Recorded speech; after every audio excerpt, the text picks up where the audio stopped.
Баршаңызға қайырлы күн, каналыма қош келдіңіз. Бүгін сіздерге ересектерде балаларда қатты жақсы көретін хаттаманың рецебімен бөлісемін. Өте қарапайым және бір жасағаннан керемет шығатын рецебі. Міндетті түрде видеоны соңына дейін қарап, менің каналыма тіркелуді ұмытпаңыздар және де менімен бірге жасап көріңіз. Ең алдымен ыдысымызға жылы сүтімізді құямыз және де жылы суымызды құямыз. Міндетті түрде жасап жатқанда бөлме температурасында болуы қажет барлық заттарымыз. Кішкене ғана тұзымызды және бір шай қасыққа толтырмай ашытқымызды жақсылап салып, вилканың немесе венчиктің көмегімен жақсылап араластырып аламыз. Жақсылап араластырып алғаннан кейін үстіне осылай ұнымызды саламыз. Ұныңызды илектен өткізбесеңіз де болады. Осылай аз-аздан салып, алғашында қасығыңызбен араластырып, ары қарай қолыңызбен жұмсақ қамыр илейтін боламыз. Ешқандай түйіршіктер қалдырмай, осылай жақсылап илеп, бетіне салафан немесе пищевой пленка салып, 20 минутқа, жарты сағатқа кішкене тындырып қалдырамыз. Қолыңызды майлап аламыз да, видеодағыдай қамырды барлығына осылай әдемілеп жағып шығатын боламыз. Столымызға түсіріп алып, жақсылап иі қанғанша қолымызбен жақсылап басамыз. Сонан соң осылай 4 бөлікке теңдей етіп бөліп алыңыздар. 6 бөлікке бөлсеңіз де болады. Бірақ та мен 4 бөлікке бөліп, осылай әрқайсысын кішкентай қамыр қылып жасап алатын боламыз. Бұл қамырларымызды да бетіне целлофанымызды жауып, және де жылы шүберекті жабуды ұмытпаңыздар. 10 минутқа тындырып қалдыратын боламыз. 10 минут өткеннен кейін осы қамырларымызды жақсылап қолыңызбен әдемілеп басып шығамыз. Видеода көріп тұрғандарыңыздай төртеуі де бірдей болуы қажет. Ендігі кезекте қамырларымызды ұн себе отыра жаятын боламыз. Әуелі екі қамырды осылай арасына целлофан салып, бөлек жерге алып қоямыз, бір-біріне жабысып қалмас үшін. Қалған екі қамырды осылай жайып шығатын боламыз. Міндетті түрде ұнды молынан сеуіңіздер. Өйткені екі бірдей қамырды бірден илейтін болғандықтан оқтауымызға жабысып қалуы мүмкін. Сондықтан ұнды барынша молырақ сеуіңіз қажет. Құрметті менің көрерменім, менің каналымда өте оңай неше түрлі үй жағдайында жасалатын нандардың рецебі бар. Дәл осы видеоның астына қалдырып кететін боламын. Сол жерден қарай аласыздар.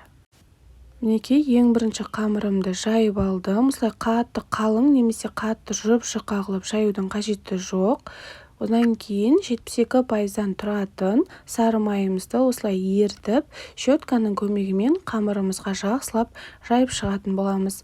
Кішкене кепкеннен кейін бетіне дәл осындай размерде болатын қамырымызды бетіне әдемілеп оқтаудың көмегімен салып шығамыз. Оның да үстіне сары майымызды жақсылап жағып шығамыз. Әр қамырды салған сайын ортасына осылай май жағуды ұмытпаңыздар, және де бір-бірінен үлкен болып кетпеуі қажет, барлығы бірдей көлемде болуы қажет. Ең соңында қамырымызды саламыз.